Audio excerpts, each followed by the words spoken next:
वह चीख दर्द की नहीं थी, वह अपनी क्षमता की आखिरी सीमा तक पहुंचने की एक भीषण पुकार थी। गुरुत्वाकर्षण के विरुद्ध स्टील के संघर्ष की गूंज थी। जिम में धीमे धीमे बज रहा सुकून भरा संगीत भी उस एक पल के लिए जैसे थम सा गया था। मुंबई के धड़कते दिल, बांद्रा में, जहां अनगिनत नियॉन साइन दिन रात इच्छाओं की कहानियां सुनाते हैं और शानदार इमारतें आसमान छूने की होड़ में लगी रहती हैं। इसी चहल पहल के बीच जेनिथ फिटनेसेस उन लोगों के लिए एक पवित्र स्थान था जो शहर के शोर से दूर कुछ पल अपने लिए शांति की तलाश में आते थे। और इसी पवित्र स्थान के सबसे गहरे कोने यानी फ्री वेट जोन में आन्या शर्मा लोहे से जंग लड़ रही थी। उसके शरीर पर बस एक साधारण सी ग्रे रंग की ट्रैक पैंट और पसीने से भीगी एक सफेद टी शर्ट थी। बिना मेकअप वाला चेहरा, कसकर बांधे हुए बालों से फिसलती पसीने की बूंदें उसके मजबूत इरादों के पदक की तरह लग रही थीं। रैक पर रखी बारबेल पर वजन की प्लेटें लदी हुई थीं, जो उसके दुबले पतले शरीर को देखते हुए अकल्पनीय लगती थीं। आसपास के लोगों की निगाहें उस पर टिकी थीं, जिनमें सम्मान और हैरानी का मिला जुला भाव था। यह महिला कौन है? इस जिम में आए हुए उसे अभी 2 हफ्ते ही हुए थे, लेकिन वह हमेशा सबसे ज्यादा वजन सबसे सधे हुए तरीके से उठाती थी। वह न किसी से बात करती थी और न ही किसी की बातों से विचलित होती थी। वह गहरे समुद्र में तैरने वाली एक विशाल शार्क की तरह थी, जो अपनी ही धुन में अकेले और चुपचाप अपना काम करती थी। लेकिन हर शिकारी अकेलेपन का सम्मान नहीं करता। वाह, हमारी मैडम तो आज पूरे जोश में है। जिम का भारी शीशे का दरवाजा खुलते ही एक जोरदार हंसी की आवाज ने उस शांत माहौल को भंग कर दिया। 3-4 हट्टे कट्टे आदमियों के साथ अंदर दाखिल होने वाला शख्स बांद्रा इंपीरियल टावर का असली मालिक और इस इलाके के सारे नाइट क्लब और काले धंधों का बेताज बादशाह विक्रम विक्की राणे था। महंगे ब्रांडेड कपड़ों में लिपटा भारी भरकम शरीर, तेल लगे बाल और हर चीज को अपनी मिल्कियत समझने वाली लालची आंखें। उसके आते ही जिम के ट्रेनर किसी सधे हुए कुत्ते की तरह दौड़कर उसके सामने झुक गए, जबकि कुछ सदस्य असहज होकर अपनी नजरें फेरने लगे। विक्रम की नजर फ्री वेट जोन पर पड़ी। सटीक रूप से कहें तो अपने आखिरी सेट की आखिरी रेपिटेशन के लिए सांस ले रही आन्या की पीठ पर। पसीने से भीगी पतली टी शर्ट के ऊपर से उसकी पीठ की मांसपेशियां साफ दिख रही थीं। उसकी पतली कमर और जबरदस्त ताकत से भरी उसकी कूल्हों की हरकत।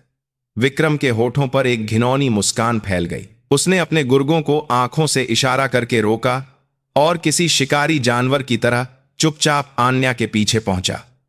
आन्या अपनी पूरी ताकत लगाकर बारबेल उठाने पर ध्यान केंद्रित कर रही थी। तभी पीछे से एक चिपचिपी और अप्रिय आवाज आई। पोस्चर तो बढ़िया है, लेकिन कूल्हों से जोर हटा रही हो। मैं मदद करूं? एक पल में आन्या की आंखों में ठंडक उतर आई। उसने दांत भींचकर अपनी आखिरी ताकत लगाई और बारबेल को रैक पर रख दिया। क्वैंक की जोरदार आवाज सिर्फ शोर नहीं थी, बल्कि उस घुसपैठिए के लिए एक स्पष्ट चेतावनी थी। आन्या धीरे से मुड़ी। उसके चेहरे पर कोई भाव नहीं था, जैसे कोई प्रशिक्षित सैनिक दुश्मन की हरकतों का जायजा ले रहा हो। उसने विक्रम को सिर से पांव तक ठंडी नजरों से देखा। यह एक शिकारी की नजर थी, जो अपने शिकार का मूल्यांकन कर रहा था, उसका विश्लेषण कर रहा था और उसे वश में करने के लिए उसकी कमजोरी ढूंढ रहा था। विक्रम एक पल के लिए चौंक गया।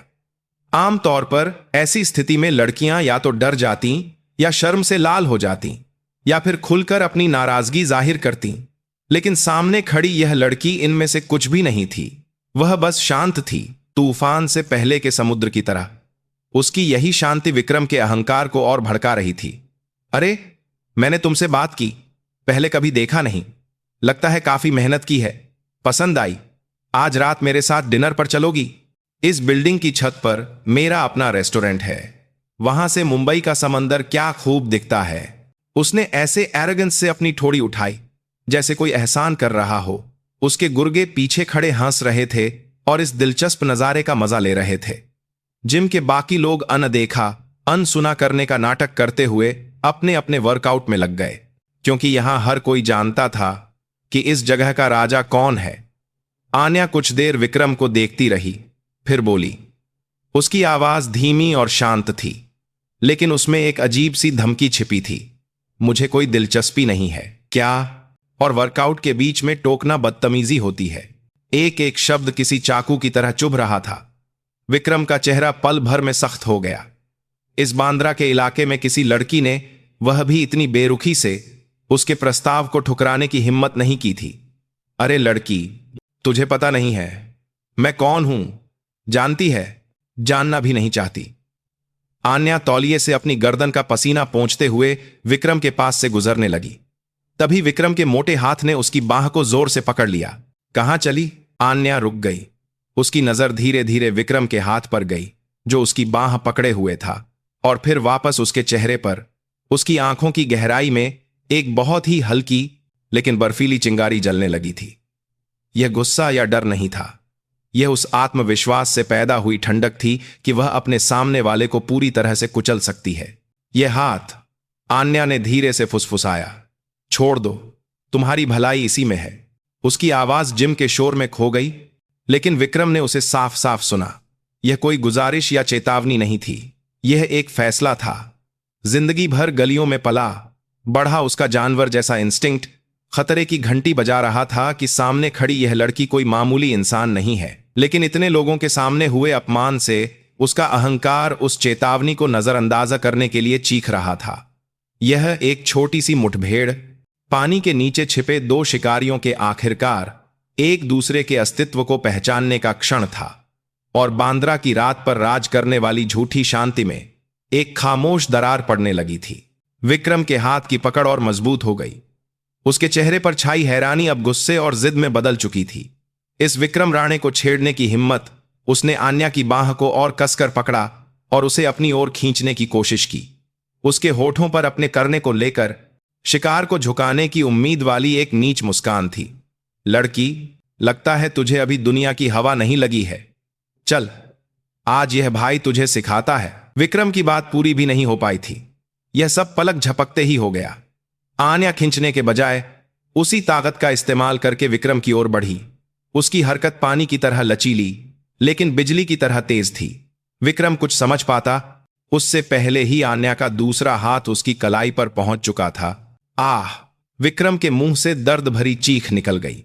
आन्या ने उसकी कलाई के जोड़ को सटीक रूप से पकड़ा और कम से कम ताकत से ज्यादा दर्द देने वाली तकनीक का इस्तेमाल किया। कड़ाक की एक भयानक आवाज के साथ विक्रम के हाथ से ताकत निकल गई। उसने झटके से आन्या की बाह छोड़ दी, लेकिन यह अंत नहीं था। आन्या ने अपनी छूटी हुई बाह से विक्रम के हाथ को लपेटकर उसे अपने दूसरे कंधे पर पटक दिया और उसके शरीर को पूरी तरह से अपने नियंत्रण में ले लिया। उसका शरीर विक्रम के विशाल शरीर के पीछे छिप गया था, लेकिन स्थिति साफ थी। बांद्रा का बेताज बादशाह विक्रम राणे एक अनजान दुबली पतली लड़की के हाथों एक ही झटके में पूरी तरह से काबू में आ चुका था। पीछे खड़े उसके गुर्गों के चेहरे से हंसी गायब हो गई। जिम में वर्कआउट का नाटक कर रहे लोगों की आंखें फटी की फटी रह गईं। सबने अपनी सांसें रोक लीं। मैंने कहा था ना? आन्या की आवाज विक्रम के कानों में बर्फीली छुरी की तरह चुभी। उसकी सांस जब विक्रम के कान को छुई तो विक्रम ने जिंदगी में पहली बार एक ऐसे डर का अनुभव किया जिससे उसके रोंगटे खड़े हो गए। मेरी इजाजत के बिना मेरे शरीर को हाथ मत लगाना। यह क्या? विक्रम ने गुस्से से छटपटाने की कोशिश की, लेकिन उसकी कलाई पकड़े हुए आन्या का हाथ स्टील के शिकंजे की तरह मजबूत था। जरा सी भी ताकत लगाने पर ऐसा दर्द होता जैसे उसकी बाह टूट जाएगी। अगर तूने मुझे नहीं छोड़ा तो मेरे आदमी तुझे नहीं छोड़ेंगे। यह धमकी से ज्यादा एक गिड़गिड़ाहट थी। तब तक होश में आया एक गुर्गा हड़बड़ी में आगे बढ़ने लगा। बॉस, यह पागल, हिलना मत, आन्या ने बिना सिर घुमाए कहा। लेकिन उसकी आवाज में एक ऐसी ताकत थी जिसने उस आदमी के कदम वहीं जमा दिए। उसकी नजर अब भी विक्रम पर टिकी थी। अब वे आंखें शांत नहीं थीं, उनमें गहरे समुद्र के दबाव जैसी एक कुचल देने वाली ताकत थी। चुनाव तुम्हारा है, यहीं अपनी बाह तुड़वाकर बेइज्जत होना है या चुपचाप माफी मांगकर निकल जाना है। मैं कौन होता हूं तुझसे माफी मांगने वाला? मैं 3 तक गिनूंगी। 1। आन्या की आवाज में जरा भी हिचकिचाहट नहीं थी। विक्रम समझ गया यह लड़की सच में उसकी बाह तोड़ देगी, बिना किसी झिझक के, इतने लोगों के सामने। 2। विक्रम के माथे पर ठंडा पसीना आ गया। इज्जत और दर्द के बीच उसका दिल जोर जोर से धड़क रहा था। वह गलियों में पला बढ़ा था, लेकिन उसने कभी इतनी शुद्ध हिंसा की ताकत, किसी को चोट पहुंचाने में जरा भी संकोच न करने वाली ऐसी बेरहमी नहीं देखी थी। यह किसी आम इंसान की आंखें नहीं हो सकती थीं। ठीक है, ठीक है, छोड़ मुझे। विक्रम आखिरकार चीखते हुए हार मान गया। यह सुनने के बाद ही आन्या ने उसकी कलाई को ऐसे छोड़ दिया जैसे कोई गंदी चीज छू ली हो। आजाद होते ही विक्रम दर्द से अपनी कलाई पकड़कर लड़खड़ाता हुआ पीछे हटा। उसका चेहरा गुस्से और अपमान से लाल हो चुका था। उसने आन्या को ऐसे घूरा जैसे उसे खा जाएगा। तूने आज बहुत बड़ी गलती की है। मैं तुझे इस बांद्रा में ऐसा पछतावा कराऊंगा कि तू याद रखेगी। तेरा नाम क्या है और तू कहां रहती है? आज रात तक मैं सब पता लगा लूंगा, बस इंतजार कर। एक खूनी धमकी देकर विक्रम ने अपने गुर्गों को इशारा किया। चलो। विक्रम और उसके लोग तूफान की तरह जिम से निकल गए। उनके जाने के बाद जिम का जमा हुआ माहौल धीरे धीरे सामान्य होने लगा। लोग एक दूसरे को देखकर फुसफुसाने लगे। कुछ के चेहरे पर संतोष था तो कुछ आन्या को चिंता भरी नजरों से देख रहे थे, क्योंकि इस इलाके के लोग विक्रम राणे के बदले की क्रूरता से अच्छी तरह वाकिफ थे। लेकिन इस सब के केंद्र में खड़ी आन्या ऐसे बर्ताव कर रही थी जैसे कुछ हुआ ही ना हो। वह डंबल रैक की ओर चली गई और अपनी अगली कसरत की तैयारी करने लगी। उसके चेहरे पर वही शांति लौट आई थी, लेकिन उसका दिमाग आज पहले से कहीं ज्यादा तेज और ठंडा चल रहा था। विक्रम राणे, बांद्रा इंपीरियल टावर का मालिक, इस इलाके के नाइट क्लब और सूदखोरी के बाजार पर कब्जा करने वाला नया संगठित अपराध का सरगना। पिछले 2 हफ्तों में उसने सिर्फ कसरत नहीं की थी। विशेष बल की ब्रिगेडियर होने की उसकी पुरानी आदत उसे किसी भी नई जगह पर वहां की ताकत के समीकरण और खतरों को सहज रूप से भांपने पर मजबूर करती थी।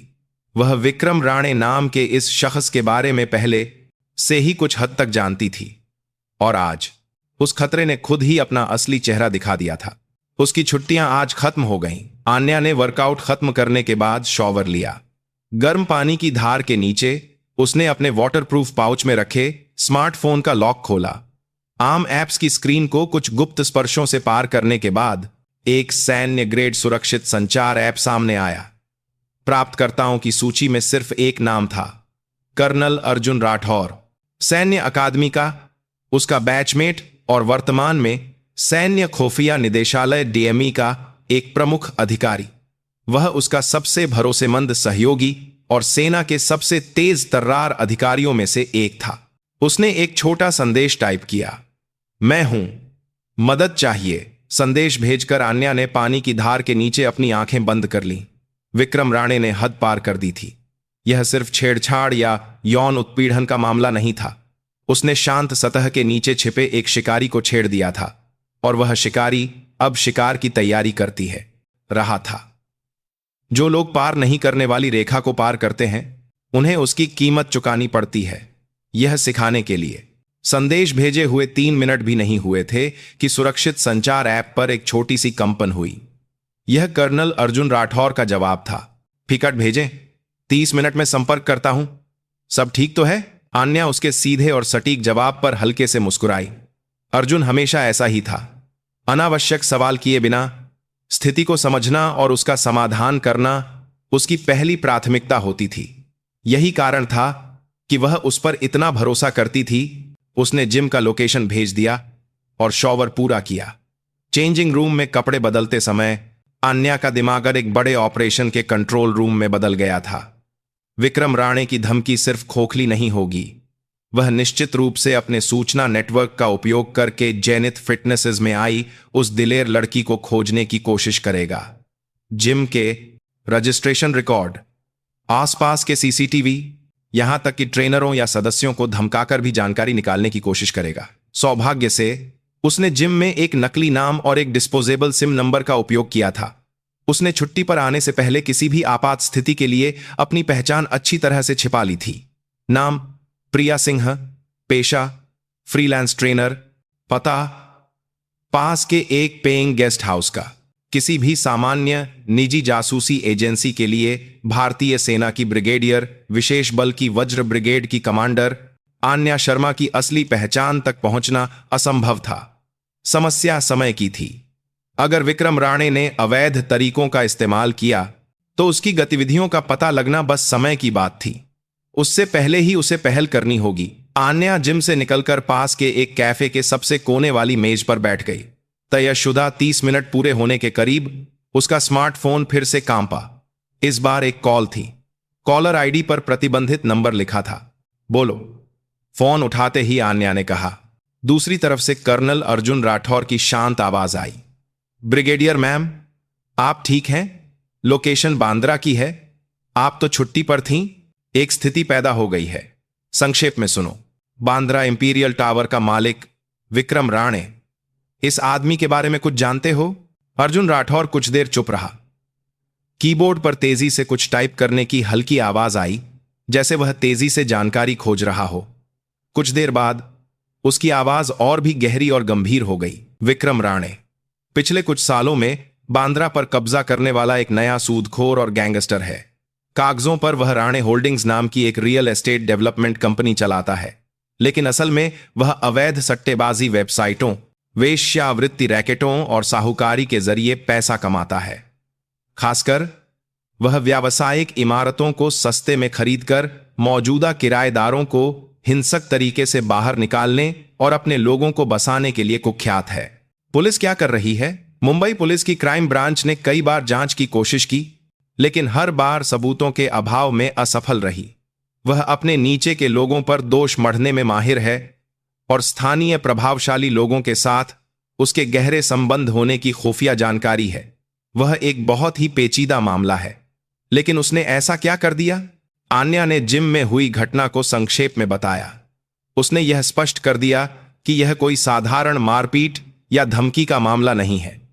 दूसरी तरफ अर्जुन ने सब कुछ सुनने के बाद एक गहरी सांस ली। उस पागल को यह भी नहीं पता कि उसने किसको छेड़ दिया है। ठीक है, मैं क्या करूं? क्या तुरंत खुफिया विभाग के एजेंट भेजूं या स्थानीय सैन्य पुलिस से संपर्क करूं? नहीं, आन्या ने उसकी बात काट दी। सेना का सीधे तौर पर शामिल होना आखिरी उपाय होगा। अगर बात बढ़ी तो मेरे लिए मुश्किल हो जाएगी। यह मेरी निजी छुट्टी के दौरान हुई घटना है। उसकी आवाज में निजी शब्द पर एक अजीब सा जोर था। अर्जुन तुरंत उसका मतलब समझ गया। यह कोई आधिकारिक सैन्य अभियान नहीं, बल्कि ब्रिगेडियर आन्या शर्मा का निजी शिकार होगा। अर्जुन, मुझे तुम्हारी मदद चाहिए। विक्रम राणे के बारे में सब कुछ इकट्ठा करो। उसके व्यवसाय, पैसे का लेन देन, कमजोरियां, पारिवारिक रिश्ते, यहां तक कि उसके पसंदीदा रेस्टोरेंट और उसकी प्रेमिका की जानकारी भी। एक भी छोटी से छोटी चीज मत छोड़ना। हर वह जानकारी जो मेरे काम आ सके। समझ गया? हम अपने सभी सूचना नेटवर्कों का उपयोग करेंगे। तुम्हारे पास 24 घंटे हैं, नहीं 6 घंटे। 6 घंटे के अंदर शुरुआती रिपोर्ट मेरे सुरक्षित ईमेल पर भेजो और 2 भरोसेमंद महिला ऑपरेटिव्स तैयार रखो जो भेस बदलने और घुसपैठ करने में माहिर हों, तेज दिमागर और साहसी हों। महिला ऑपरेटिव्स, आपका क्या प्लान है? इससे पहले कि विक्रम राणे मेरी पहचान का पता लगाए, मैं उसके दिल में घुसना चाहती हूं।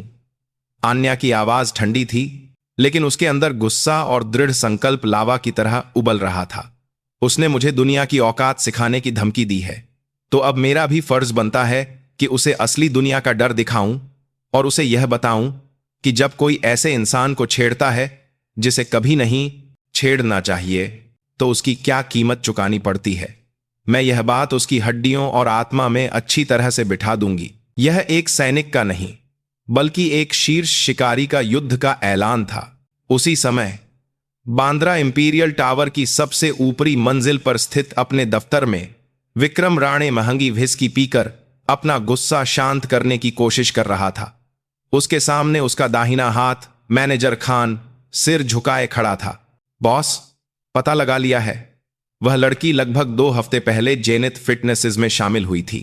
नाम प्रिया सिंह है, उम्र 30 के आसपास लगती है, पेशा फ्रीलांसर है और पता पास के एक पेइंग गेस्ट हाउस का है। Paying guest house? उस जैसी हिम्मत वाली लड़की पेइंग गेस्ट हाउस में रहती है? क्या बकवास कर रहे हो? विक्रम चिल्लाया और कांच का गिलास दीवार पर फेंक दिया। टूटे हुए कांच के टुकड़े फर्श पर बिखर गए। माफ करना बॉस, लेकिन कागजों पर तो यही लिखा है। रजिस्ट्रेशन के लिए इस्तेमाल किया गया फोन नंबर भी एक डिस्पोजेबल सिम का है। ऐसा लगता है जैसे उसने जानबूझकर अपनी पहचान छिपाई है। जानबूझकर पहचान छिपाई है? विक्रम अपनी ठोड़ी सहलाते हुए सोचने लगा। उसे जिम में महसूस हुई वह खौफनाक सनसनी फिर से याद आ गई। वह कोई साधारण लड़की नहीं थी। उसकी बाह मोड़ने की तकनीक ऐसी थी जो बिना पेशेवर प्रशिक्षण के नहीं आ सकती थी। कहीं वह किसी दूसरे गिरोह की भेजी हुई सुपारी किलर तो नहीं? खान ने सावधानी से पूछा। कोई सुपारी किलर जिम में सबके सामने बॉडी बनाएगी? बेवकूफों जैसी बातें मत कर। कुछ और है। हो सकता है पुलिस की मुखबिर हो, या फिर। विक्रम की आंखें चमक उठीं। कोई भी हो, मुझे फर्क नहीं पड़ता। सारे सीसीटीवी खंगालो, उस लड़की की हर हरकत का पता लगाओ, पेइंग गेस्ट हाउस के बाहर पहरा दो, आसपास के लोगों से पूछताछ करो, एक एक चूहे को ढूंढ निकालो और पता करो कि वह कौन है। जब तक मैं अपने हाथों से उसका घमंडी चेहरा जमीन पर नहीं रगड़ देता, मैं सोऊंगा नहीं। अभी जाओ और काम पर लगो। जी बॉस। खान हड़बड़ी में दफ्तर से निकल गया। अकेले रह गए विक्रम ने अपनी दर्द करती कलाई को सहलाते हुए खिड़की से बाहर बांद्रा के रात के नजारे को घूरा। अनगिनत रोशनियां उसके पैरों के नीचे चींटियों की तरह रेंग रही थीं। यह सब उसका साम्राज्य था, और आज एक अनजान लड़की ने उसके साम्राज्य को चुनौती देने की हिम्मत की थी। प्रिया सिंह हूं, तुम जो कोई भी हो, मैं तुम्हें ढूंढकर अपने घुटनों पर जरूर लाऊंगा। एक दूसरे की पहचान से अनजान दो शिकारी मुंबई की रात को मंच बनाकर एक अदृश्य युद्ध शुरू कर चुके थे। एक अपने साम्राज्य को बचाने के लिए, दूसरा गंदे हो चुके न्याय को फिर से स्थापित करने के लिए।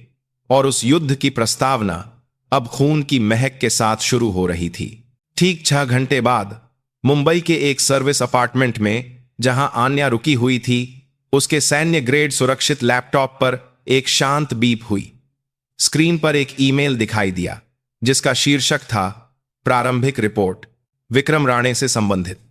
भेजने वाला कर्नल अर्जुन राठौर था। उसने तय समय का पूरी तरह से पालन किया था। उसकी रिपोर्ट विस्तृत और सटीक थी। आन्या एक कप कॉफी लेकर सोफे पर बैठ गई और स्क्रॉल करने लगी। रिपोर्ट विक्रम राणे नामक व्यक्ति का एक विस्तृत विश्लेषण थी।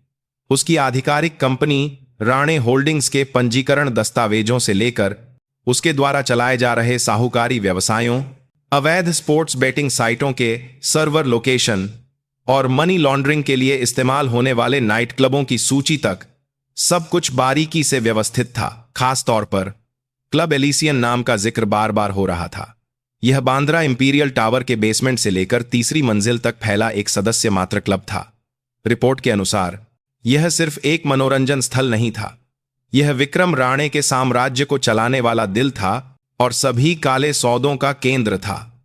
रिश्वतें दी जाती थीं और कमजोरियों के आधार पर प्रभावशाली लोगों को ब्लैकमेल किया जाता था। रिपोर्ट के अंत में कर्नल अर्जुन राठौर द्वारा तैयार की गई विक्रम राणे की एक मनोवैज्ञानिक प्रोफाइल भी संलग्न थी। अत्यधिक आत्ममुग्ध, अपने नियंत्रण को लेकर एक बीमार जुनून, जिसने भी उसे अपमानित किया हो उसके प्रति विनाशकारी स्तर का प्रतिशोध लेने की प्रवृत्ति। आन्या की नजर आखिरी वाक्य पर टिक गई। वह विक्रम राणे का शिकार बनने के साथ साथ उसकी सबसे दुखती रग को छूने वाली इंसान भी बन गई थी। उसी समय विक्रम राणे की दुनिया में धीरे धीरे दरारें पड़ रही थीं। उसके शिकारी कुत्तों ने रात भर मुंबई शहर को छान मारा था, लेकिन वे प्रिया सिंह नाम की उस भूतनी के एक कदम भी करीब नहीं पहुंच पाए थे। जिम के सीसीटीवी को सैकड़ों बार देखने के बाद भी वह हमेशा अकेली दिखती थी, और जिम से निकलने के बाद उसकी कोई भी गतिविधि भीड़ और गलियों में बिना किसी निशान के गायब हो जाती थी। रजिस्टर किए गए पते वाला पेइंग गेस्ट हाउस एक ऐसे व्यक्ति के नाम पर था जो 1 महीने पहले ही कमरा खाली कर चुका था, और डिस्पोजेबल सिम वाला फोन जिम के पास के टावर से बंद होने के बाद दोबारा कभी चालू नहीं हुआ। तो मिली या नहीं? इंपीरियल टावर की सबसे ऊपरी मंजिल पर विक्रम के दफ्तर से एक चीख सुनाई दी। मैनेजर खान लगभग घुटनों के बल बैठने की मुद्रा में सिर झुकाए खड़ा था। माफ करना बॉस, वह सच में बिना कोई निशान छोड़े गायब हो गई है। वह अपने निशान मिटाने में इतनी माहिर है जैसे कोई प्रशिक्षित पेशेवर हो। प्रशिक्षित की बातें मत कर। विक्रम ने हाथ में आया एशट्रे फेंक दिया। एक भारी आवाज के साथ दीवार से टकराकर एशट्रे जमीन पर गिर गया। वह पागलों की तरह दफ्तर में चक्कर लगाने लगा। अपमान का एहसास समय के साथ गुस्से से बढ़कर एक वहमी बेचैनी में बदल रहा था। उसे ऐसा लग रहा था जैसे कोई अदृश्य व्यक्ति उसके साम्राज्य पर हंस रहा है और उस पर उंगली उठा रहा है। कहीं हमारे बीच ही कोई गद्दार तो नहीं है, या फिर पुलिस का कोई आदमी? तुरंत सारे लड़कों को इकट्ठा करो। जो भी थोड़ा संदिग्ध लगे उसे चुपचाप ठिकाने लगा दो। उसके पागलपन भरे आदेश पर खान का चेहरा पीला पड़ गया और वह दफ्तर से भाग गया। विक्रम राणे के साम्राज्य में डर का वायरस फैलना शुरू हो गया था। राजा का गुस्सा सबसे करीबी लोगों को ही सबसे पहले खा रहा था। 2 दिन बाद आन्या ने जुहू बीच के नजदीक एक शांत कैफे की दूसरी मंजिल पर 2 महिलाओं का इंतजार किया। कुछ ही देर में एक साधारण कॉलेज छात्रा की तरह दिखने वाली युवा महिला और एक स्टाइलिश ऑफिस वियर पहने पेशेवर महिला कैफे में दाखिल हुईं और चुपचाप उसके सामने बैठ गईं। वे कर्नल अर्जुन राठौर द्वारा भेजी गई सैन्य खुफिया निदेशालय की सर्वश्रेष्ठ ऑपरेटिव्स थीं। नाम बताने की जरूरत नहीं, हम कोड नेम का इस्तेमाल करेंगे। मेजर, तुम्हारा नाम रोशनी है। कैप्टन, तुम्हारा नाम माया है। आन्या के कहने पर ऑफिस वियर पहने मेजर समीरा खान और कॉलेज छात्रा के वेश में कैप्टन महक वर्मा ने बिना कोई भाव बदले सिर हिलाया। तुम्हें रिपोर्ट मिल गई होगी, अब से ऑपरेशन क्लीन स्वीप शुरू होता है। आन्या ने एक छोटा टैबलेट निकालकर ऑपरेशन की योजना के बारे में बताना शुरू किया। उसकी आवाज उतनी ही दृढ़ और स्पष्ट थी जितनी एक ब्रिगेड कमांडर के रूप में सैकड़ों सैनिकों के सामने भाषण देते समय होती है। लक्ष्य है विक्रम राणे द्वारा संचालित क्लब एलिसियन की अंदरूनी जानकारी, पैसे का लेन देन, रिश्वत लेने वालों की सूची और अवैध गतिविधियों के सबूत वाले बही खाते। हमें ठोस सबूत इकट्ठा करने हैं ताकि वह कानून के शिकंजे से किसी भी तरह से बच न सके। उसने दोनों ऑपरेटिव्स को बारी बारी से देखते हुए उनके रंग सौंपे। रोशनी, तुम एक अनुभवी मैनेजर के रूप में क्लब में घुसोगी। अपने आकर्षक व्यक्तित्व और बात करने की कला का उपयोग करके विक्रम के मुख्य सहयोगियों तक पहुंच बनाओ। तुम्हारा मुख्य काम अंदर की सत्ता संरचना और लोगों की कमजोरियों का पता लगाना है। समझ गई? मेजर समीरा खान ने बिना किसी हिचकिचाहट के जवाब दिया। वह खुफिया विभाग की सबसे कुशल अंडरकवर एजेंटों में से एक थी। माया, तुम एक कंप्यूटर कुशल पार्ट टाइम कर्मचारी का नाटक करोगी। तुम्हें किसी भी तरह क्लब के कार्यालय या प्रबंधन प्रणाली तक पहुंच बनानी होगी। तुम्हारा काम आंतरिक नेटवर्क में घुसपैठ करना, सभी डिजिटल जानकारी का बैकअप लेना और निगरानी प्रणाली की कमियों का पता लगाना है। कर सकती हो? कैप्टन महक वर्मा ने अपने भोले चेहरे के विपरीत एक मजबूत नजर से जवाब दिया। कोई समस्या नहीं, मैं किसी भी सिस्टम को तोड़ सकती हूं। ठीक है। आन्या ने टैबलेट की स्क्रीन बंद कर दी। यह एक अनौपचारिक ऑपरेशन है। अगर पकड़ी गई तो सेना तुम्हारी पहचान की गारंटी नहीं देगी। सारी जिम्मेदारी मेरी होगी, जो फील्ड कमांडर है। कोई सवाल? दोनों ऑपरेटिव्स ने चुपचाप सिर हिला दिया। उनकी आंखों में डर के बजाय एक महत्वपूर्ण मिशन से पहले एक विशेषज्ञ के तनाव और संकल्प का भाव था। तो अपनी अपनी भूमिकाओं में ढल जाओ और 2 दिन बाद दोपहर को क्लब एलिसियन के कर्मचारी भर्ती साक्षात्कार में शामिल हो। जरूरी पहचान पत्र और पृष्ठभूमि की कहानी कर्नल राठौर मुहैया कराएगा। अब से तुम सैनिक नहीं हो, तुम इच्छाओं की मांद में फेंकी गई शिकारी हो। याद रखना, अपनी भावनाओं को कभी जाहिर मत करना और सिर्फ लक्ष्य पर ध्यान केंद्रित करना। ब्रीफिंग खत्म होने के बाद दोनों ऑपरेटिव्स चली गईं। आन्या कुछ देर तक चुपचाप खिड़की से बाहर जुहू के समंदर को देखती रही। शतरंज की बिसात बिछ चुकी थी और उसके मोहरे अब दुश्मन के इलाके की ओर बढ़ रहे थे। वह इस शिकार का निर्देशन करने वाली कमांडर थी और साथ ही विक्रम राणे का ध्यान आकर्षित करने वाली सबसे महत्वपूर्ण चारा भी थी। ऑपरेशन की सफलता के लिए समय आने पर भूतनी प्रिया सिंह को शिकारी कुत्तों के सामने फिर से प्रकट होना था। 2 दिन बाद जब बांद्रा की रात चमकीली नियोन लाइटों से जगमगाने लगी, पूरी तरह से बदली हुई समीरा और महक क्लब एलिसियन के शानदार मुख्य द्वार पर खड़ी थीं। शरीर से चिपकी हुई 1 पीस ड्रेस में स्टाइलिश दिख रही समीरा और एक सादे ब्लाउज में नई नई नौकरी शुरू करने वाली लड़की का अभिनय कर रही महक। दोनों ने एक दूसरे को संक्षिप्त नजर से देखा और फिर कुछ न जानने का नाटक करते हुए शेर की मांद में आत्मविश्वास के साथ कदम रखा। दूर एक इमारत की पार्किंग में अंधेरे में डूबी एक कार के अंदर आन्या वायरलेस ईयरपीस लगाकर उनकी हरकतों पर नजर रख रही थी। ऑपरेशन शुरू हो चुका था। क्लब एलिसियन का इंटीरियर अपनी प्रतिष्ठा के अनुरूप ही भव्य और डेकेडेंट था। बेहतरीन संगमरमर का फर्श, विशाल क्रिस्टल झूमर और पैसे और ताकत की महक वाले पुरुष और उनकी चापलूसी करने वाली महिलाएं। समीरा और महक ने जैसे किसी नई दुनिया में कदम रखा हो, एक सोची समझी असहजता के साथ चारों ओर देखते हुए साक्षात्कार के प्रतीक्षा कक्ष तक पहुंची। साक्षात्कार क्लब का जनरल मैनेजर मिस्टर यूनुस ले रहा था। तीखी आंखों और इंसान के आर पार देख लेने वाली नजर वाला वह एक मुश्किल प्रतिद्वंद्वी था। पहले साक्षात्कार के लिए समीरा, कोडनेम रोशनी, को बुलाया गया। उसने दिल्ली के एक प्रसिद्ध क्लब में 5 साल काम करने के बाद बर्नआउट के कारण कुछ समय के लिए मुंबई आने वाली मीशा कपूर नाम की एक काल्पनिक महिला का किरदार पूरी तरह से निभाया। मीशा जी, आपका अनुभव तो शानदार है। दिल्ली में भी अच्छा चल रहा होगा, फिर अचानक मुंबई क्यों? यूनुस के सवाल में संदेह और परीक्षा का भाव था। समीरा हल्के से मुस्कुराई और अपने पैरों की स्थिति बदलते हुए बोली, दिल्ली की दुनिया से ऊब गई थी। लोग बहुत हैं, लेकिन अंदर से खोखले। सोचा मुंबई में कुछ अलग होगा, और सच कहूं तो पैसे के लिए आई हूं।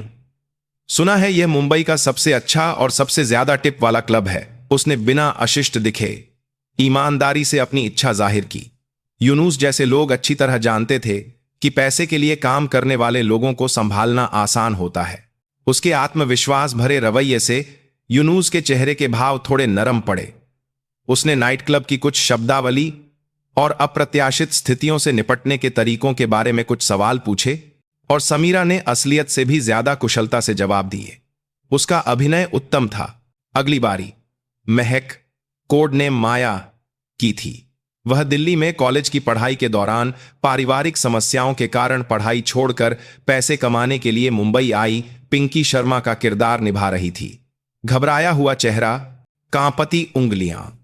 वह एक भोली भाली और दुनियादारी से अनजान नई लड़की लग रही थी। पिंकी जी, आपको ऐसी जगह काम करने का कोई अनुभव तो होगा नहीं, क्या कर सकती हो? यूनुस की आवाज में खुला तिरस्कार था। महक ने लगभग रोते हुए जवाब दिया, माफ कीजिए, मैं सर्विंग अच्छे से कर सकती हूं और मुझे कंप्यूटर बहुत अच्छे से आता है। एक्सेल, फोटोशॉप, कुछ भी कहिए। तभी यूनुस की मेज पर रखे लैपटॉप पर अचानक त्रुटि संदेश आने लगे और स्क्रीन जम गई। धत्त तेरी की, यह कबाड़ा कंप्यूटर फिर खराब हो गया। यूनुस ने गुस्से से लैपटॉप पर हाथ मारा। उस पल का फायदा उठाते हुए महक ने धीरे से कहा, सर, क्या मैं एक बार देख सकती हूं? यूनुस ने उसे शक की निगाह से देखा, लेकिन परेशान होकर उसने उसे अपनी जगह दे दी। महक लैपटॉप के सामने बैठी और कुछ की स्ट्रोक और क्लिक किए। उसकी उंगलियां अदृश्य गति से चल रही थीं। असल में यह एक छोटा वायरस प्रोग्राम था जिसे उसने प्रतीक्षा कक्ष से अपने स्मार्टफोन के जरिए पहले ही प्लांट कर दिया था, और अब वह उस त्रुटि को ठीक करने का नाटक करते हुए सिस्टम की गहराई में एक बैकडोर स्थापित कर रही थी। हो गया सर। अस्थायी फाइलें बहुत ज्यादा जमा हो गई थीं, इसीलिए क्रैश हो गया। लैपटॉप चमत्कारिक रूप से सामान्य हो गया। यूनुस ने हैरान होकर महक को फिर से देखा। वह उसे एक बेकार लड़की समझ रहा था, लेकिन उसमें एक अप्रत्याशित हुनर था। संयोग से कार्यालय का एक अकाउंटेंट अभी नौकरी छोड़कर गया था और वह परेशान था। तुम कल से ऑफिस में अकाउंट्स असिस्टेंट के रूप में काम पर आ जाओ। प्रोबेशन के दौरान तुम्हारी सैलरी 20 होगी, काम देखकर बढ़ा देंगे। ऑपरेशन सफल रहा। समीरा को वीआईपी रूम की जिम्मेदारी संभालने वाली एक मिड लेवल मैनेजर के रूप में और महक को क्लब की सारी जानकारी वाले कार्यालय में अकाउंट्स असिस्टेंट के रूप में पूरी तरह से घुसपैठ करने में कामयाबी मिली। उस रात से एक अदृश्य युद्ध शुरू हो गया। समीरा वीआईपी मेहमानों की बातचीत से विक्रम के व्यापारिक साझेदारों, रिश्वत लेने वाले पुलिस अधिकारियों और संगठन के अंदर की लड़ाई के बारे में जानकारी के टुकड़े जोड़ती रही। वह नशे में होने का नाटक करने वाले मेहमानों की बातों पर कान लगाती और वॉशरूम में महिलाओं के बीच होने वाली गपशप से मुख्य लोगों की कमजोरियां निकालती। महक दिन में कार्यालय में छोटे मोटे काम करने का नाटक करती और रात में चुपके से निकाले गए डेटा का विश्लेषण करती। क्लब की बुकिंग लेजर एक एन्क्रिप्टेड डबल एंट्री बुक थी और कुछ ग्राहकों के नामों के पीछे उनके द्वारा लिए गए कर्ज की रकम, ब्याज दर और जमानत के रूप में रखे गए उनके रहस्यों का ब्यौरा था। वह हर रात बाथरूम जाने का बहाना बनाकर कार्यालय में, खासकर यूनुस और विक्रम के निजी कमरों में, छोटे कैमरे और सुनने वाले उपकरण चालाकी से लगाती। सारी जानकारी वास्तविक समय में आन्या के सर्विस अपार्टमेंट में भेजी जा रही थी। आन्या दिन रात डेटा का विश्लेषण करती और दोनों ऑपरेटिव्स को अगले निर्देश देती। वह एक मकड़ी की तरह थी जो अपने जाले के केंद्र में बैठकर क्लब एलिसियन जैसे विशाल शिकार को फंसाने के लिए जाल बुन रही थी। फिर एक रात, ऑपरेशन शुरू होने के एक हफ्ते बाद, विक्रम राणे बेहद गुस्से में क्लब में आया। प्रिया सिन्हा को न ढूंढ पाने का तनाव चरम पर था। वह सीधे अपने निजी वीवीआईपी रूम में गया और उस दिन उसकी सेवा के लिए समीरा को चुना गया। माहौल में तनाव था। समीरा ने एक आदर्श मुस्कान और शांत रवैये के साथ विक्रम को शराब परोसी। बॉस, आज आपका चेहरा उतरा हुआ लग रहा है, कोई चिंता है क्या? विक्रम ने जवाब देने के बजाय उसके चेहरे को घूर कर देखा। उसकी आंखें कुछ खोज रही थीं। समीरा का दिल एक पल के लिए धक्के से रह गया, लेकिन उसके चेहरे पर कोई बदलाव नहीं आया। तुझे कहीं देखा है? अरे बॉस, यह लाइन तो बहुत पुरानी हो गई, समीरा ने खिलखिलाते हुए जवाब दिया। विक्रम ने अपनी भौहें सिकोड़ी। उसे लगा कि जिम में मिली उस लड़की से इसका अंदाज़ कुछ मिलता जुलता है, लेकिन सामने खड़ी यह लड़की कहीं ज्यादा आकर्षक और माहिर थी। उसने इसे अपनी घबराहट समझकर सिर हिलाया। चुप कर, शराब डाल। खतरा टल गया था, लेकिन उसकी पीठ पर ठंडा पसीना आ गया था। विक्रम राणे एक जानवर जैसी इंस्टिंक्ट वाला आदमी था। एक छोटी सी गलती सब कुछ बिगाड़ सकती थी। उस सुबह जब विक्रम नशे में थोड़ा लड़खड़ाया, महक से एक आपातकालीन संकेत आया। अभी यूनुस के ऑफिस का सर्वर फायरवॉल 5 मिनट के लिए बंद है। यूनुस ने बाहर से अवैध सट्टेबाजी साइट के हिसाब की जांच करने के लिए कुछ देर के लिए रिमोटली फायरवॉल को निष्क्रिय कर दिया था। महक ने यह मौका नहीं गंवाया। वह गोदाम की सफाई करने का नाटक करते हुए अपना छिपा हुआ लैपटॉप निकाला और आन्या से मिले। सैन्य ग्रेड हैकिंग प्रोग्राम का उपयोग करके सर्वर के सबसे गहरे हिस्से में घुसपैठ करने लगी। डेटा का एक विशाल ढेर उसके लैपटॉप में आने लगा। यह विक्रम राणे के साम्राज्य के दिल को पूरी तरह से कॉपी करने का एक बेहद खतरनाक काम था। डाउनलोड प्रगति को दर्शाने वाला बार कछुए की गति से आगे बढ़ रहा था। 98%, 99%। तभी गलियारे से कई जूतों की आवाजें आईं। यह विक्रम के साथ रहने वाला खान और उसके आदमी थे। वे सर्वर रूम वाले कार्यालय की ओर आ रहे थे। महक का चेहरा सफेद पड़ गया। यहां पकड़े जाने का मतलब था सब कुछ खत्म। जूतों की आवाजें और करीब आ रही थीं। महक का दिल जोर जोर से धड़क रहा था। डेटा ट्रांसफर 99.8% पर अटका हुआ था। 10 सेकंड नहीं, बस 5 सेकंड और। उसने दांत भींचकर मॉनिटर को घूरा। क्लिक। कार्यालय के दरवाजे का हैंडल घूमा। सब खत्म था। महक ने झटके से लैपटॉप का पावर कॉर्ड निकाला और ढक्कन बंद कर दिया। साथ ही उसने अपनी जेब में रखे एक छोटे MP इलेक्ट्रोमैग्नेटिक पल्स डिवाइस का बटन दबाया, जिसका निशाना गलियारे के अंत में लगे बिजली के पैनल पर था। यह सैन्य ग्रेड उपकरण नहीं था, लेकिन एक पारदेशिक क्षेत्र के बिजली सर्किट को क्षण भर के लिए निष्क्रिय करने के लिए काफी था। पोंग की एक छोटी सी आवाज के साथ पूरे कार्यालय की बत्तियां बुझ गईं और घना अंधेरा छा गया। क्या हुआ? लाइट चली गई? शॉर्ट सर्किट है क्या? जल्दी जाकर देखो। घान और उसके आदमियों की घबराई हुई आवाजें अंधेरे में गूंजीं। उस पल की अफरा तफरी का फायदा उठाते हुए महक बिल्ली की तरह चुपचाप मेज के नीचे छिप गई। सौभाग्य से डेटा ट्रांसफर 100% पूरा हो चुका था। उसने अंधेरे में लैपटॉप से USB हार्ड ड्राइव निकाली और अपनी कमर में छिपा ली। जब तक आदमी इमरजेंसी लाइट जलाकर हड़बड़ा रहे थे, महक गोदाम की ओर रैंकर पहले से देखे हुए एक वेंटिलेशन शाफ्ट के जरिए चुपचाप गलियारे में निकल गई। कुछ देर बाद जब बिजली वापस आई तो वह ऐसे प्रकट हुई जैसे कुछ हुआ ही ना हो, हाथ में पोछा लिए हुए और हैरान चेहरे के साथ। अचानक लाइट चली गई। मैं तो डर ही गई थी। किसी को भी उस अंधेरे में हुई भीषण साइबर जंग का अंदाजा नहीं हुआ। महक उस सुबह सुरक्षित रूप से क्लब से निकली और सारा डेटा वाली USB आन्या को सौंप दी। आन्या का सर्विस अपार्टमेंट एक बार फिर ऑपरेशन कंट्रोल रूम में बदल गया। उसने कर्नल अर्जुन राठौर के साथ एक सुरक्षित वीडियो कॉल कनेक्ट की और पूरी रात एन्क्रिप्टेड डेटा का विश्लेषण करना शुरू कर दिया। यह एक पंडोरा का बक्सा था। इसमें विक्रम राणे के पिछले कई सालों के अपराधों का इतिहास था। अरबों रुपये की अवैध सट्टेबाजी, साइटों का मनी ट्रेल, सूदखोरी के पीड़ितों की सूची और सबसे महत्वपूर्ण, मुंबई के पुलिस अभियोजकों और नगर पार्षदों को नियमित रूप से दी जाने वाली रिश्वत का बही खाता। मैम, इससे तो सिर्फ विक्रम राणे ही नहीं बल्कि मुंबई के भ्रष्टाचार के पूरे नेटवर्क को उखाड़ा जा सकता है। अर्जुन राठौर की आवाज में उत्साह था, लेकिन आन्या शांत थी। अभी काफी नहीं है। यह डेटा एन्क्रिप्टेड है। इसे अदालत में सबूत के तौर पर पेश करने के लिए हमें मास्टर की जरूरत होगी। उसके बिना विक्रम फिर से इसे मनगढ़ंत बताकर बच निकलेगा। मास्टर की? वह कहां हो सकती है?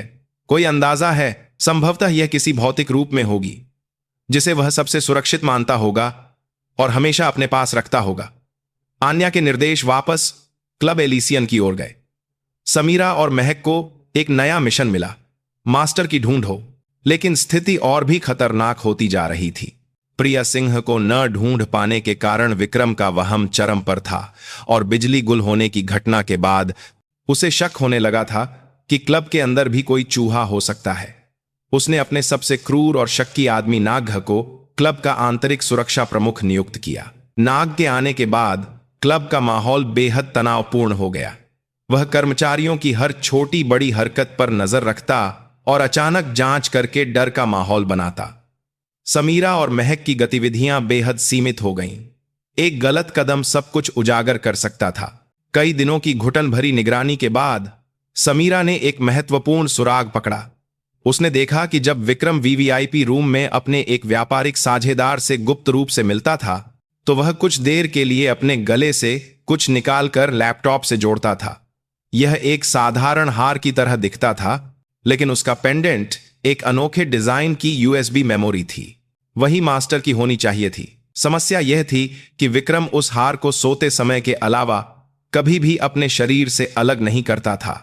उसे हासिल करने के लिए या तो उसे निष्क्रिय करना पड़ता या फिर जब वह पूरी तरह से बेखबर हो तब उसे चुराना पड़ता। दोनों ही लगभग असंभव काम थे।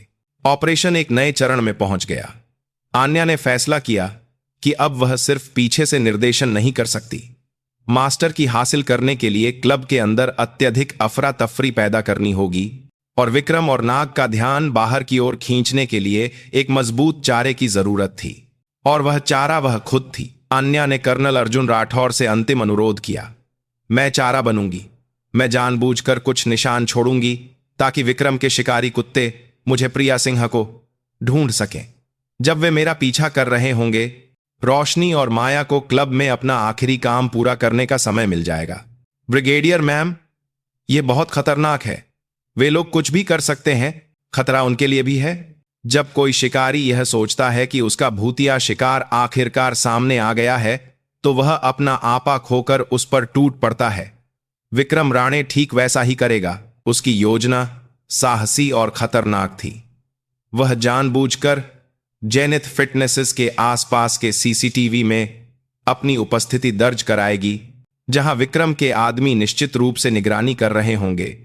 फिर वह उन्हें अपना पीछा करने के लिए उकसाएगी और विक्रम और उसके मुख्य सुरक्षा कर्मियों को क्लब के बाहर एक पाछा कर्मियों स्थान पर ले आएगी।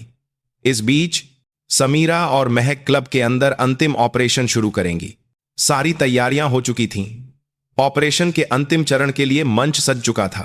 कुछ दिनों बाद, जिस दिन क्लब एलिसियन में स्थानीय प्रभावशाली लोगों के लिए एक भव्य पार्टी होनी थी, वह रात विक्रम राणे और उसके साम्राज्य की आखिरी रात होने वाली थी। शाम होते ही आन्या ने फिर से पसीने से भीगी ग्रे ट्रैक पैंट और टी शर्ट पहन ली और फिर वह जेनिथ फिटनेसेस के पास उस गली में चली गई जहां विक्रम के आदमियों के छिपे होने की सबसे ज्यादा संभावना थी, और जानबूझकर सीसीटीवी कैमरे के सामने से गुजरी। उसकी आंखों में अब खुद को छिपाने वाली भूतनी का भाव नहीं था। यह उस काली तेंदुए की नजर थी जो अपने शिकार का अंत करने के लिए प्रकट हुई थी। विक्रम के निगरानी कक्ष में सीसीटीवी स्क्रीन देख रहे एक आदमी की आंखें सदमे से भर गईं। मिल गई, वह लड़की दिखी है। शिकारी कुत्तों ने आखिरकार भूतनी की गंध सूंघ ली थी। अब एक उन्मादी पीछा शुरू होने वाला था और उस अफरा तफरी के केंद्र में असली शिकार शुरू होगा। मिल गई, वह लड़की दिखी है। विक्रम के निगरानी कक्ष से आई यह खबर फोन के जरिए पलक झपकते ही क्लब एलिसियन के वीवीआईपी रूम तक पहुंच गई। स्थानीय प्रभावशाली लोगों के साथ एक महत्वपूर्ण बैठक की अध्यक्षता कर रहा विक्रम फोन हाथ में लिए हुए जमसा गया। फोन के एक कतार करके दूसरी तरफ से आ रही उत्साहित रिपोर्ट। वही भूतनी प्रिया सिंह, जिसने पिछले कई दिनों से उसकी नींद हराम कर रखी थी और उसकी इज्जत को तार तार कर दिया था, आखिरकार पकड़ में आ गई थी। एक पल के लिए विक्रम की आंखों में खून उतर आया। जबरदस्त खुशी और जानलेवा गुस्सा एक साथ उसके शरीर में दौड़ गया। उसके दिमाग से प्रभावशाली लोगों की चापलूसी और करोड़ों के सौदे की बातें गायब हो गईं। बस एक ही विचार उसके पूरे अस्तित्व पर हावी हो गया, पकड़ना है अपने हाथों से। कहां है वह कुतिया अभी कहां है? जैनित फिटनेस के पास वाली गली से बांद्रा स्टेशन की ओर जा रही है। विक्रम ने फोन काटा और झटके से अपनी जगह से उठ खड़ा हुआ। उसकी इस हरकत से बैठक में मौजूद सभी लोगों की नजरें उस पर टिक गईं। माफ कीजिएगा अध्यक्ष महोदय, मुझे एक बहुत ही जरूरी काम से जाना पड़ रहा है। यूनुस यहां आपकी पूरी खिदमत करेगा। उसका लहजा माफी मांगने वाला था, लेकिन किसी में भी उसे रोकने की हिम्मत नहीं थी। उसके पूरे शरीर से एक आपा खोए हुए शिकारी का खौफ बरस रहा था। उसने तुरंत अपने आंतरिक सुरक्षा प्रमुख नाग को फोन किया। नाग, अभी के अभी 20 सबसे तेज तर्रार लड़कों को लेकर मेन गेट पर पहुंचो। वह लोमड़ी आखिरकार जाल में फंस गई है।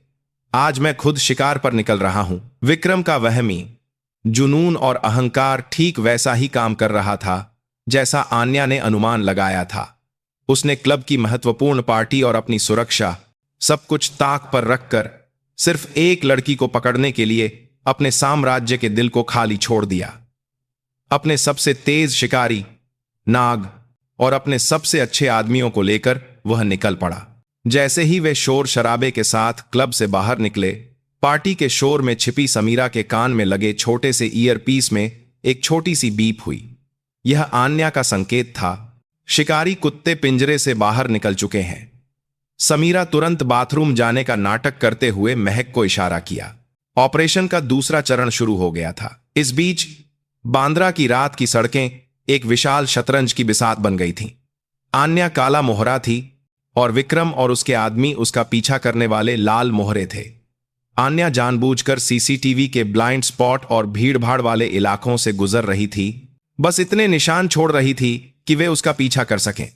वह सिर्फ भाग नहीं रही थी, वह शिकारी कुत्तों को अपनी मर्जी की दिशा में ले जा रही थी। वह कभी कोलाबा कॉजवे की भीड़ में गायब हो जाती, तो कभी क्रॉफर्ड मार्केट की तंग गलियों में फिर से प्रकट हो जाती। जब वे गाड़ियों से सड़कें ब्लॉक करने की कोशिश करते, तो वह मेट्रो स्टेशन में घुसकर दूसरी तरफ के निकास से आराम से निकल जाती। उसकी हरकतों में कोई फालतू चीज नहीं थी। वह शहर के भूगोल और भीड़ के प्रवाह को पूरी तरह से समझ रही थी और कम से कम हरकत से ज्यादा भ्रम पैदा कर रही थी। यह विशेष बल के कमांडर के रूप में अनगिनत बार किए गए शहरी घुसपैठ और पलायन अभ्यासों का परिणाम था। लानत है, यह लड़की है या मछली? विक्रम अपनी गाड़ी में बैठा गुस्से से चिल्ला रहा था। उसके शिकारी कुत्ते अपनी प्रतिष्ठा के विपरीत एक अकेली लड़की के हाथों बेवकूफ बन रहे थे। इससे उसकी जिद और भी बढ़ गई। उसे लगने लगा था कि आन्या को पकड़ना सिर्फ बदला लेना नहीं, बल्कि अपनी खोई हुई सत्ता को वापस पाने का एकमात्र तरीका है। वह आन्या द्वारा बिछाए गए जाल में और भी गहरा ढंसता जा रहा था। उसी समय क्लब एलिसियन में विक्रम और नाग के जाने के बाद क्लब का नियंत्रण यूनुस और विक्रम के पुराने वफादार जोसेफर डिसूजा के हाथ में आ गया। लेकिन उनका नियंत्रण ज्यादा देर तक नहीं चला। महक ने कार्यालय में छिपे एक टर्मिनल के जरिए कैओस प्रोटोकॉल शुरू कर दिया था। पहला बदलाव साउंड सिस्टम में हुआ। मधुर जैज संगीत की जगह अचानक पूरे क्लब में कानों को फाड़ देने वाली मशीनी आवाजें और शोर गूंजने लगा। स्पीकर फटने जैसी आवाज से मेहमान चीखते हुए अपने कान बंद करने लगे। क्या हुआ? साउंड सिस्टम खराब हो गया, जल्दी जाकर देखो, यूनुस चिल्लाया। लेकिन यह सिर्फ शुरुआत थी। अब शानदार लाइटिंग सिस्टम ने भी काम करना बंद कर दिया। दर्जनों लाइटें पागलों की तरह झपकने लगीं या कुछ जगहों की लाइटें पूरी तरह से बंद हो गईं, जिससे घना अंधेरा छा गया। शानदार पार्टी का माहौल पल भर में एक बुरे सपने में बदल गया। आपातकाल, आपातकाल! वीवीआईपी रूम नंबर 4 की तरफ आग का अलार्म बज रहा है। यह अंतिम वार था। यह महक द्वारा जानबूझकर शुरू किया गया एक झूठा आग का अलार्म था। असल में कोई आग नहीं लगी थी, लेकिन जोरदार अलार्म और आग लगी है कि मशीनी आवाज लोगों में दहशत फैलाने के लिए काफी थी। मेहमान चीख पुकार मचाते हुए बाहर की ओर भागने लगे और बचे खुचे कर्मचारी उन्हें संभालने में व्यस्त हो गए। क्लब में पूरी तरह से अराजकता फैल गई। तभी इस सारी अफरा तफरी के पीछे की मास्टरमाइंड महक अपनी जगह से उठी और कर्मचारी गलियारे से होते हुए क्लब के सबसे गहरे हिस्से यानी सेंट्रल सर्वर रूम की ओर चुपचाप बढ़ने लगी। इस बीच अफरा तफरी वाले हॉल में समीरा मैनेजर के तौर पर मेहमानों को शांत करने का नाटक करते हुए स्थिति पर नजर रख रही थी। उसका असली काम बचे हुए मुख्य लोगों को उलझाए रखना था, खासकर जोसेफ, जो विक्रम के जाने के बाद से एक काले ब्रीफकेस को कसकर पकड़े हुए था और यूनुस को कुछ निर्देश दे रहा था। मास्टर की तो विक्रम के गले में है, तो यह ब्रीफकेस क्या है? समीरा को तुरंत एहसास हुआ कि योजना में कोई अप्रत्याशित मोड़ आ गया है। क्या आन्या का अनुमान गलत था या शुरू से ही कुछ और था? वह सोच ही रही थी कि जोसेफ की जेब में फोन बजा। उसने हड़बड़ी में फोन उठाया। यह उन लोगों में से एक का फोन था जो पीछा करने वाली टीम में शामिल नहीं थे और बाहर से स्थिति पर नजर रख रहे थे।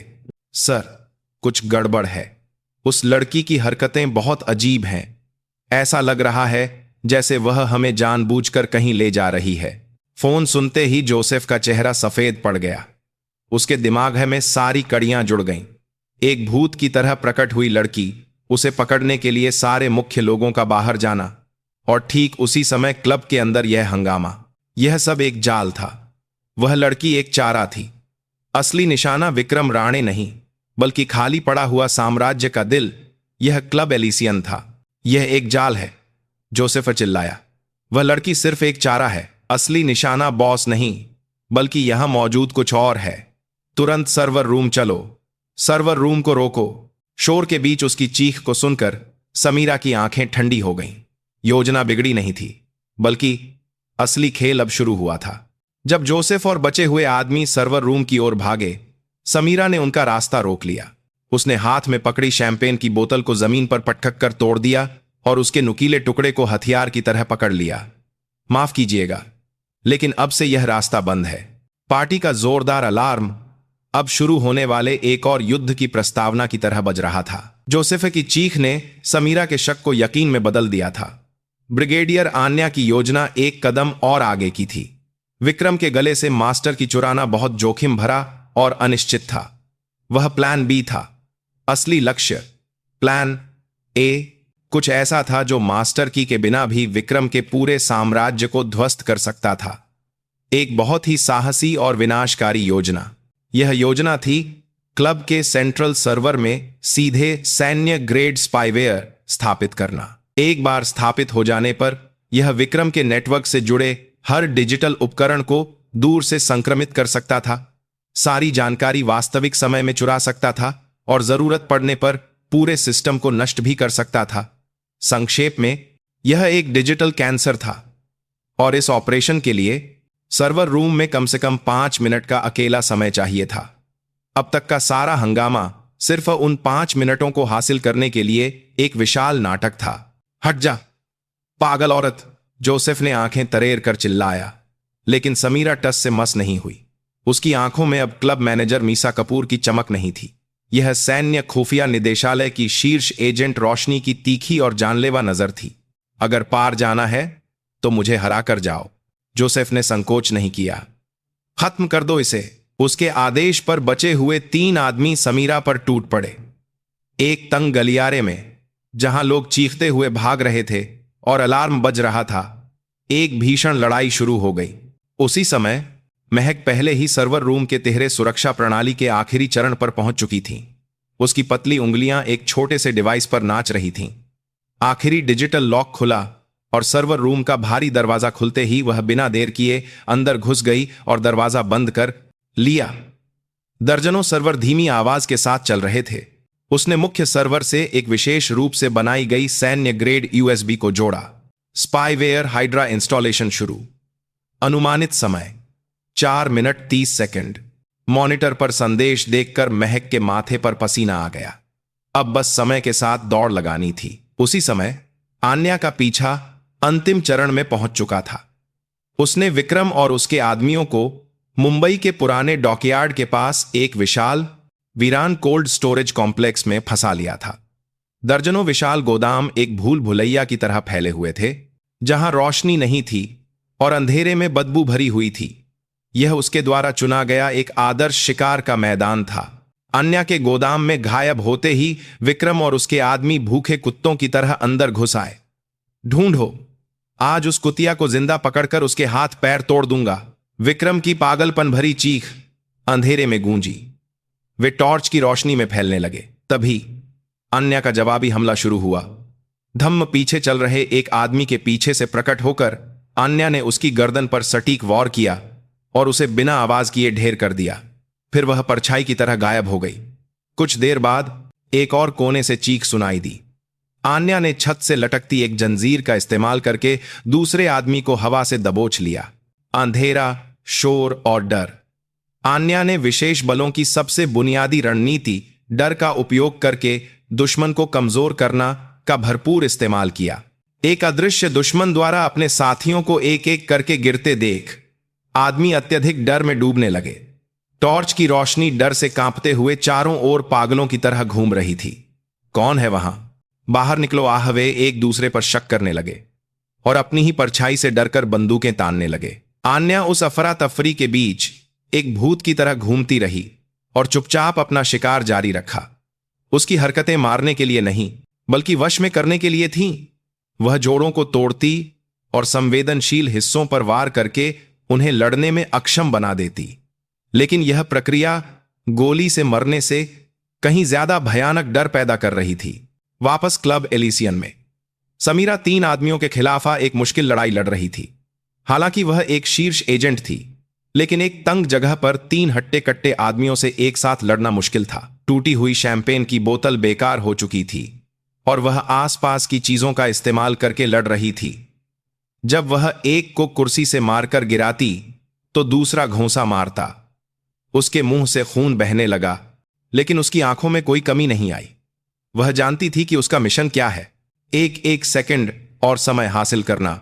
वह जहरीला जोसेफ लड़ाई में शामिल नहीं हुआ और पागलों की तरह सर्वर रूम का दरवाजा पीटने लगा। मुझे पता है तुम अंदर हो, दरवाजा खोलो वरना मैं इसे तोड़ दूंगा। सर्वर रूम के अंदर महक के माथे पर पसीने की बूंदें थीं और वह बस मॉनिटर पर प्रगति बार को देख रही थी। इंस्टॉलेशन 85%, 86%। धड़ाम धड़ाम बाहर से आदमी आग बुझाने का यंत्र लेकर दरवाजा तोड़ने लगे। मजबूत दरवाजा धीरे धीरे मुड़ने लगा। स्थिति चरम पर पहुंच रही थी। पुराने गोदाम में आन्या धीरे धीरे विक्रम का गला घोंट रही थी और क्लब में समीरा और महक अपनी आखिरी लड़ाई लड़ रही थीं। 2 मोर्चों पर चल रहा यह भीषण युद्ध अपने अंत के करीब था। आखिरकार पुराने गोदाम में सिर्फ 2 लोग बचे, आन्या शर्मा और विक्रम राणे। उसके सबसे अच्छे आदमी अंधेरे में कराहते हुए पड़े थे। विक्रम डर से पीछे हट रहा था। उसने हाथ में आई एक लोहे की पाइप पकड़ ली। तुम हो कौन? उसकी चीख गोदाम में गूंजी। आन्या अंधेरे से धीरे धीरे बाहर निकली। उसके चेहरे पर कोई भाव नहीं था। उसी समय धड़ाम की एक जोरदार आवाज के साथ सर्वर रूम का दरवाजा आखिरकार टूट गया। जोसेफ और बचे हुए आदमी जानवरों की तरह अंदर घुस आए। उनकी आंखों के सामने महक एक हारी हुई मुद्रा में मॉनिटर के सामने खड़ी थी। हाइड्रा इंस्टॉलेशन पूरा हुआ। सिस्टम सिंक्रोनाइजेशन शुरू। इंस्टॉलेशन पूरा होते देख महक के होठों पर एक हल्की मुस्कान आई, लेकिन वह पूरी तरह से घिर चुकी थी। दोनों युद्ध एक साथ अपने चरम पर पहुंच चुके थे। कौन हूं मैं? आन्या ने विक्रम के सवाल का जवाब देने के बजाय धीरे धीरे उसकी ओर बढ़ना शुरू किया। उसका शरीर अंधेरे में भी साफ दिख रहा था। सधा हुआ पोस्चर, सब कुछ भेद लेने वाली ठंडी आंखें। विक्रम ने जिंदगी में पहली बार खाद्य श्रृंखला के सबसे निचले पायदान पर होने का एहसास किया। तुमने सोचा था कि तुम शिकार कर रहे हो, लेकिन तुम बस एक पागल कुत्ते थे जो किसी के शिकारगाह में घुसकर हंगामा कर रहा था। चुप कर। विक्रम ने डर को दूर करने के लिए चिल्लाते हुए लोहे की पाइप घुमाई। हवा को चीरती हुई एक तीखी आवाज। लेकिन आन्या ने बस थोड़ा सा झुककर उसे आसानी से बचा लिया और विक्रम के दूसरे हमले पर उसने उसकी कलाई को ऐसे पकड़ा जैसे वह हवा हो, जिम से कहीं ज्यादा तेज और शक्तिशाली हरकत। कड़कमांस और हड्डी टूटने की एक भयानक आवाज के साथ विक्रम की कलाई एक अजीब दिशा में मुड़ गई। चीख के साथ लोहे की पाइप जमीन पर गिर गई। आन्या रुकी नहीं और उसकी बाह को मोड़कर उसके कंधे के जोड़ को उखाड़ दिया। आह! विक्रम की दर्दनाक चीख पूरे गोदाम में गूंज उठी। आन्या के हमले क्रूर थे, लेकिन उनमें कोई भी अनावश्यक हरकत नहीं थी। यह सब दुश्मन को निश्चित रूप से निष्क्रिय करने के लिए हजारों बार किए गए अभ्यास का परिणाम था। उसने दर्द से तड़पते विक्रम के कान में ठंडे स्वर में कहा, यह दर्द उन अनगिनत लोगों का है जिन्होंने तुम्हारी वजह से खून के आंसू रोए हैं। आन्या ने एक गिरे हुए आदमी की कमर से केबल टाई निकालकर बेबस विक्रम के हाथ उसकी पीठ के पीछे बांध दिए। उसने विक्रम से आखिरी बात कही, जल्द ही मेहमान आएंगे। अपनी बची हुई जिंदगी के बारे में उनसे शांति से बात करना। गोदाम से निकलने से ठीक पहले उसने अपनी जेब से फोन निकालकर एक अनजान नंबर से 100 पर एक संदेश भेजा। मुंबई डॉकयार्ड, 7वां कोल्ड स्टोरेज। बड़े पैमाने पर गैंगवार, कई लोग गंभीर रूप से घायल। दूर से सायरन की आवाजें आने लगीं। आन्या बिना किसी अफसोस के अंधेरे में गायब हो गई। उसी समय क्लब एलिसियन के सर्वर रूम में जोसेफ दांत पीसते हुए महक की ओर बढ़ा। तूने बॉस के साम्राज्य पर हाथ डालने की हिम्मत की। महक ने डरे हुए चेहरे का अभिनय करते हुए अपनी उंगलियों से मेज के नीचे छिपा एक आपातकालीन बटन दबाया। यह कोई साधारण अलार्म नहीं था। यह क्लब के पूरे अग्निशमन प्रणाली से जुड़ा आखिरी पत्ता था। वीईई पूरे क्लब में असली आग का अलार्म बजने लगा। साथ ही छत पर लगे स्प्रिंकलर से पानी झरने की तरह बरसने लगा। पल भर में क्लब पानी से भर गया और महक द्वारा पहले से लगाए गए स्मोक डिवाइस भी फट गए, जिससे गलियारे में कुछ भी देखना मुश्किल हो गया। खांस। यह क्या है? जब जोसेफ और उसके आदमी घबराकर इधर उधर भाग रहे थे, धुएं और पानी की बौछार के बीच से समीरा प्रकट हुई और महक का हाथ पकड़कर भागने लगी। दोनों पहले से पता किए गए कर्मचारियों के आपातकालीन निकास से होते हुए अफरा तफरी वाले क्लब से आराम से निकल गईं। जब तक दमकल और पुलिस की गाड़ियां क्लब में पहुंचतीं और घबराए हुए मेहमान और कर्मचारी बाहर की ओर भाग रहे थे, दोनों उस भीड़ में ऐसे घुल मिल गईं जैसे कुछ हुआ ही ना हो। ऑपरेशन पूरी तरह से सफल रहा। अगली सुबह खबरों में भूचाल आ गया। यह बांद्रा गेट की शुरुआत थी।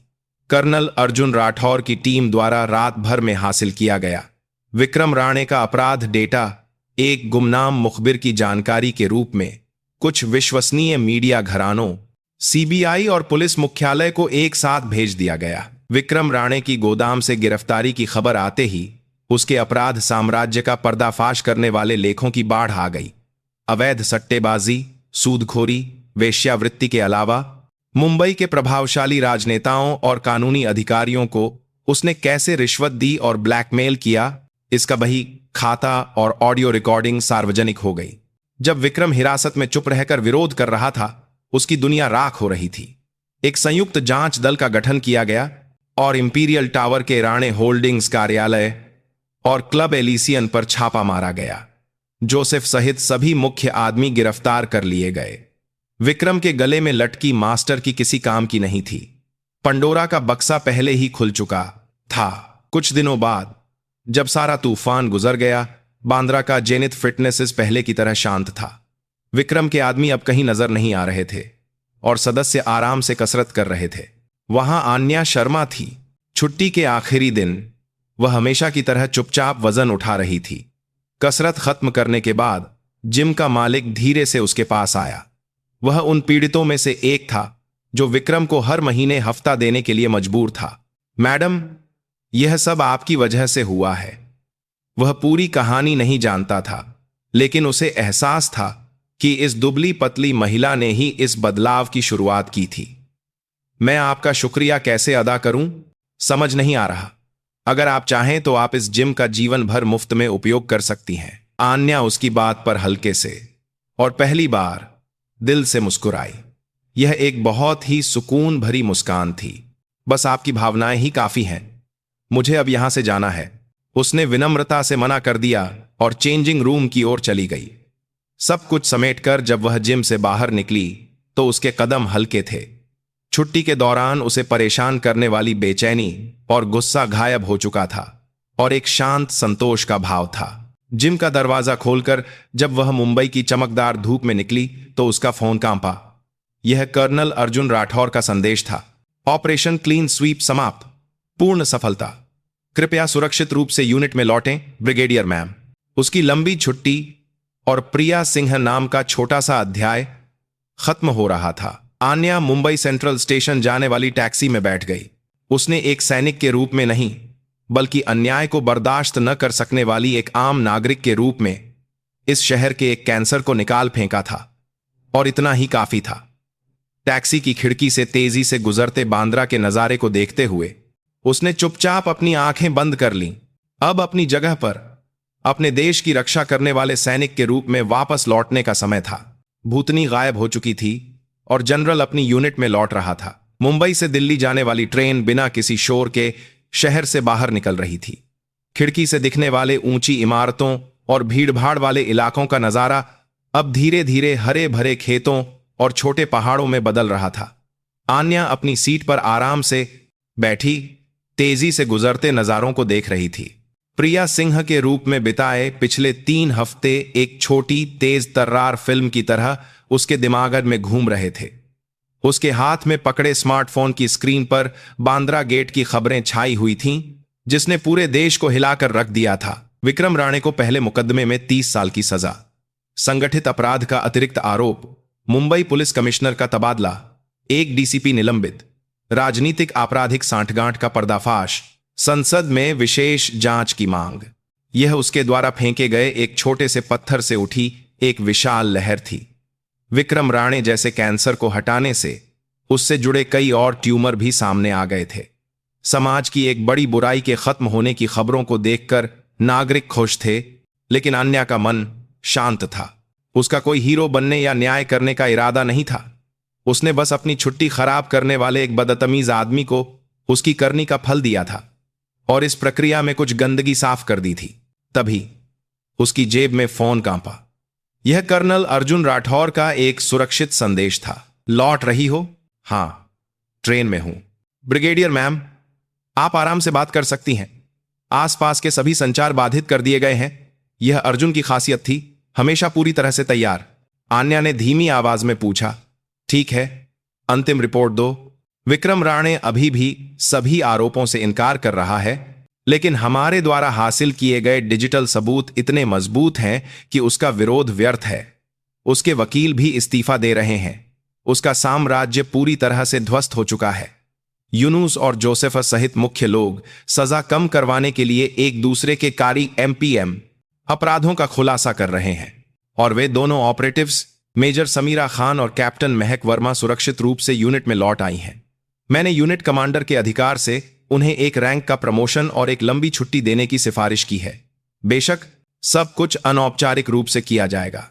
दोनों ने कहा है कि वे आपकी जान की कर्जदार हैं और अगर आप उन्हें फिर कभी बुलाएंगी तो वे कोई भी मिशन करने के लिए तैयार हैं। आन्या के होठों पर एक हल्की मुस्कान आ गई।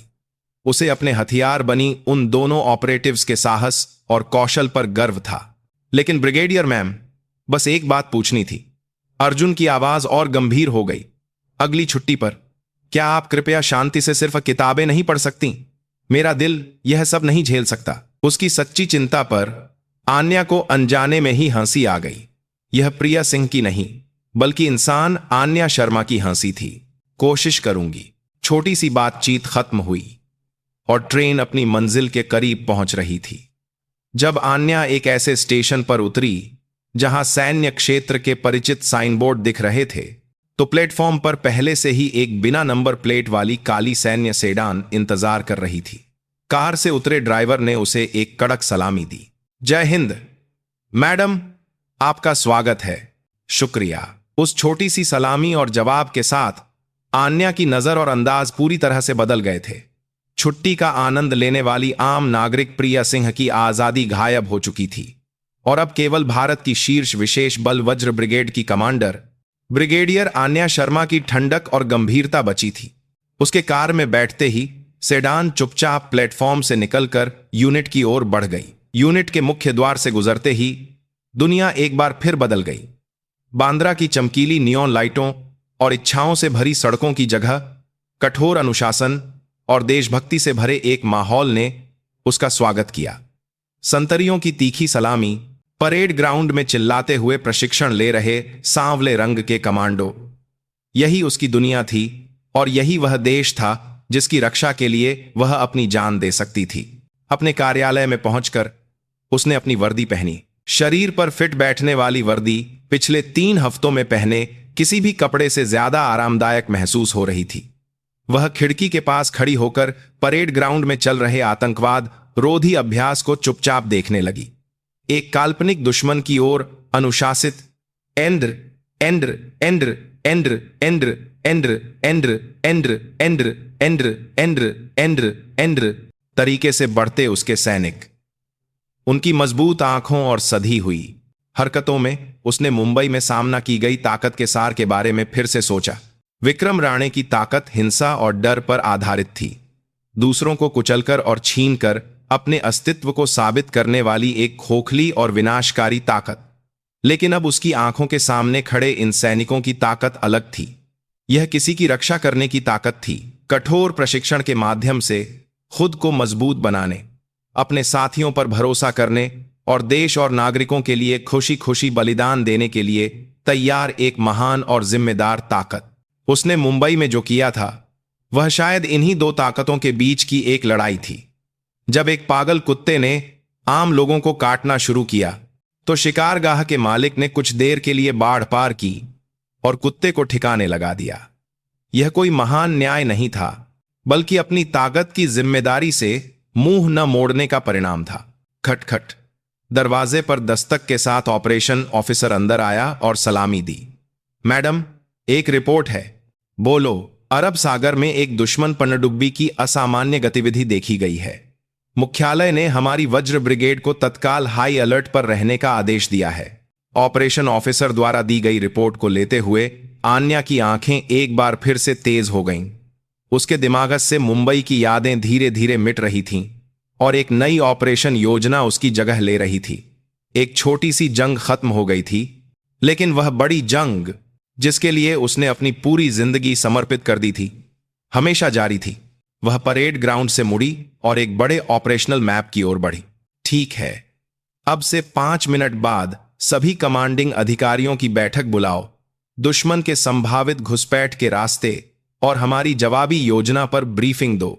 जी मैडम। ऑपरेशन ऑफिसर सलामी देकर चला गया और कार्यालय में फिर से शांति छा गई। लेकिन उस शांति में एक अभी अभी जागे हुए शिकारी का तनाव था। भूतनी शहर के शोर में गायब हो गई थी और जनरल अपनी जगह पर लौटकर देश के सबसे तेज हथियार की धार को फिर से तेज कर रहा था। उसका युद्ध अभी खत्म नहीं हुआ था।